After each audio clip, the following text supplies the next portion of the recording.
안녕하세요. 오늘은 로드바이크 최신 트렌드에 대해 소개해 볼까 합니다. 로드바이크는 자전거 분야 중에서도 최근 들어 기술의 발전이 유난히 빠른 장르인데요. 전통적인 자전거 형태 중 가장 오랫동안 유지되었던 형태가 로드바이크지만 그만큼 발전 속도가 정체되어 있던 것도 사실입니다. 그런데 전동 구동계, 에어로다이내믹, 디스크 브레이크 등 다양한 시도가 이루어지면서 로드바이크는 대변혁을 맞고 있는 상황입니다. 몇 년 전부터요. 이 대변혁의 종착점은 대체 어디일까요? 오늘은 로드바이크 최신 트렌드에 대해 알아보겠습니다. 사실 이 영상은 제가 지난 4월에 작성한 기사를 토대로 제작했습니다. 당시 모 유명 유튜버가 이 기사를 그대로 베껴서 콘텐츠를 제작해 당황했었던 기억도 있는데요. 그때 그냥 출처 밝혀주고 그냥 쓰세요 하려고 했는데 그냥 바로 내려버리시더라고요. 물론 그렇게 사용하시면 안 됩니다. 먼저 프레임의 트렌드를 한번 볼까요? 에어로바이크, 엔듀어런스, 경량, 올라운더 이렇게 세 가지 장르의 구분이 명확했던 과거와 달리 지금은 에어로와 올라운더를 적절히 혼합한 프레임이 많아지고 있어요. 대부분 올라운더의 형태의 에어로를 살짝 가미하는 방식으로 보여지는데요.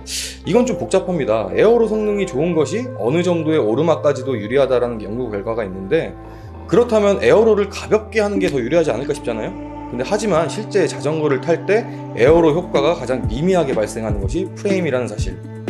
그래서 프레임만큼은 에어로를 첨가한 경량이 더 유리할 것이다 라는 발상이 최근의 트렌드로 이어지고 있는 것 같습니다.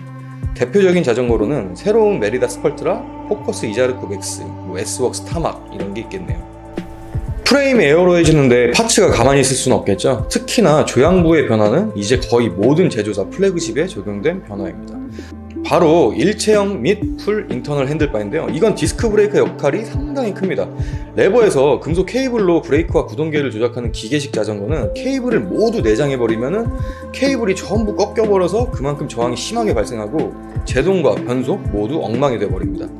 아니 아예 작동 불가라고 봐야 되죠. 하지만 유압식 브레이크와 전동 구동계를 사용한다면 케이블의 꺾임이 자전거 조작에 전혀 문제가 되지 않겠죠.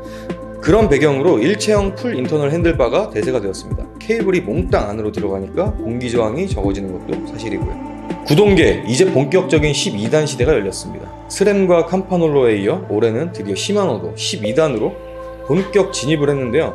물론 물량이 없어서 구하기도 힘든 상황이긴 한데요.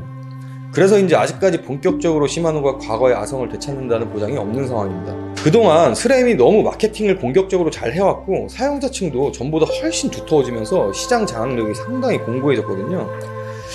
캄파놀로는 구동의 하이엔드 구동계이긴 합니다만 극악무도한 가격 때문에 그동안 손대는 유저가 잘 없는 편이었어요. 하지만 상대적으로 전체적인 구동계 가격이 확 오르면서 조금만 더 무리하면은 캄파놀로의 구동계도 가시권에 담을 수 있는 그런 시대가 되기도 했습니다. 또 지금 그래블 전용이긴 하지만 13단 구동계를 갖추고 있는 유일한 회사이기도 합니다. 제 사견으로는 다음 시즌부터는 시마노와 스램 거의 5대5로 양분된 구동계 시장이 형성되지 않을까 싶어요. XS 출시 이전은 시마노가 상당수를 이뤘지만 XS 출시 이후 많은 유저가 스램으로 넘어오면서 시마노가 주춤했었죠. 이제 신형 12단 듀라에이스와 울테그라가 출시되었지만 물량 수급이 좀 어려운 상황이기 때문에 당장에 다시 과거처럼 점유율을 높이기는 좀 어려워 보입니다. 다음은 휠세트와 타이어인데요. 몇 년 전부터 이어지던 뚱림 트렌드가 그대로 이어지면서 덩달아 타이어 폭도 넓어져만 가는 추세입니다. 또 디스크 브레이크가 일반화되어 가고 있고요. 다만 디스크 브레이크가 대세가 되면 휠세트가 더 가벼워질 것이다 라고 예상했던 건 아직까지 가시화되지는 않은 것 같습니다. 가벼운 휠세트는 튜블러인데 같은 튜블러라고 해도 디스크 브레이크 휠셋이 아직은 좀 더 무겁고 게다가 지금은 튜블러보다 튜블리스가 크게 대세인 상황이라서요. 타이어는 튜블러가 인기 있던 5년쯤 전을 생각해 볼 때 23C를 일반적으로 쓰던 상황에서 상황이 많이 변했죠. 지금 25C가 기본, 좀 더 쓰면 28C까지 심심찮게 볼 수 있습니다. 타이어 폭이 좁으면 구름 저항이 적을 것이라는 마치 정설처럼 받아들여지는 기존의 이론이 여러 실험으로 아니라는 사실이 드러났거든요. 무게는 좀 더 증가하겠지만 승차감도 향상되고 구름 저항도 줄어들고 여러 가지 이점이 있는 것 같아요. 앞으로는 얇은 타이어는 더욱 보기 힘들어질 것 같습니다. 파츠에서는 안장의 변화를 주목해 볼 수 있을 것 같은데요. 직전까지 트렌드인 짧은 코 안장은 계속 유지될 것으로 보입니다. 또 3D 프린팅 기술이 안장에 적극적으로 접목되면서 주목받고 있는데요. 자전거 쪽에 3D 프린팅 기술이 상용화된 첫 사례로 남을 것 같습니다.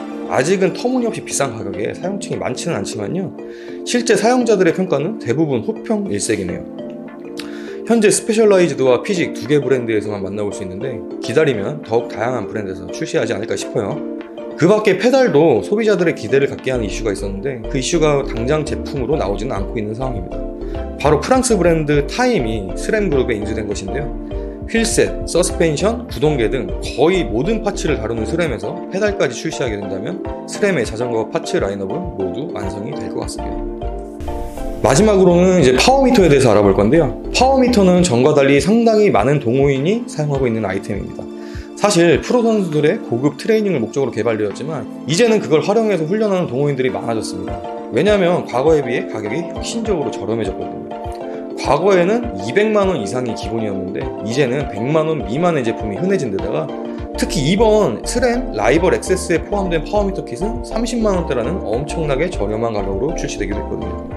그렇게 가격이 저렴해진 것이 첫 번째 포인트고요. 그간 파워미터는 상당히 많은 형태가 있었습니다. 허브에 파워미터가 내장된 허브형, 공기압 측정형, 유입되는 바람의 양을 측정하는 형태까지 아주 다양했었는데요. 이제는 크랭크 내장형과 페달 내장형 두 가지로 양분되는 모양새입니다. 크랭크 내장형의 대표적인 제품으로는 스램의 쿼크와 시마노에 호환되는 스테이지스가 있고요. 페달형으로는 가민 랠리, 파베로 아시오마가 있습니다. 가민의 경우 전작인 벡터에서 시그널 드롭 문제로 워낙에 악평이 자자했었는데 랠리는 조금 안정화된 모습을 보여주고 있는가 봅니다. 저는 개인적으로 아시오마를 굉장히 만족하며 사용 중입니다. 또 와우에 인수된 스피드 플레이에서도 파워미터 내장된 페달을 내놓을 예정이었는데 원래대로라면 지금 좀 공개가 되었어야 하는데 조용해진 것을 보니까 현 상황으로는 상당히 미뤄진 모습인 것 같아요.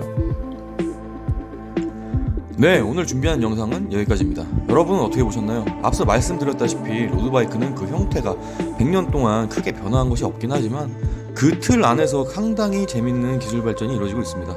여러분은 어떤 트렌드에 가장 관심 있으신지 댓글로 다양한 의견 주시기 바랍니다.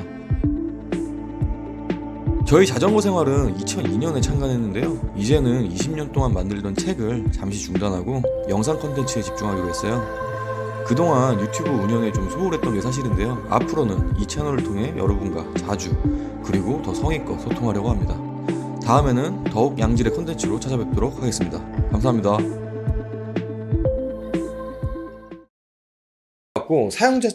사용자가 되면 힐스 디스크 브레이크가